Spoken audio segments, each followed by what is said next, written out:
Takže ľudia, idem robiť prank. Idem robiť prank na Michala, na muža. Že zrobím tak, že narekom, že mi telefon spadnul, že mi trebalo ísť na záchod. A ja ešte zavrem, že co zrobí. Halo? Hej! Lásko!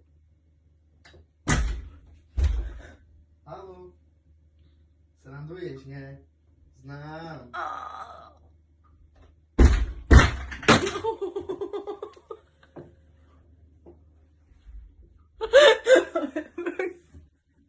Ja, ty mnie wystraszysz na szmerz. Teraz się nie kupamy.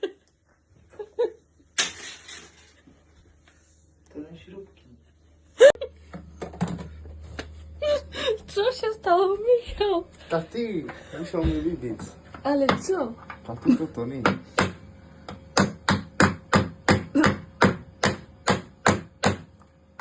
Dobra, to nic. Musimy na śrubu, a pośrubuję. To nic. Ochab. Pośrubujemy. Trzymaj kamerę. Zrobiła mi na nią prank, na ręką mi telefon dała, by mi spadł ze zvany. A pierwszy sobie думала, że to na ręką, bo mi się śmiała, nie mogła mi przestać. Ale teraz zrobiła mi tak... A on wtedy to nie rozpił drzwi. A teraz musi oprawować.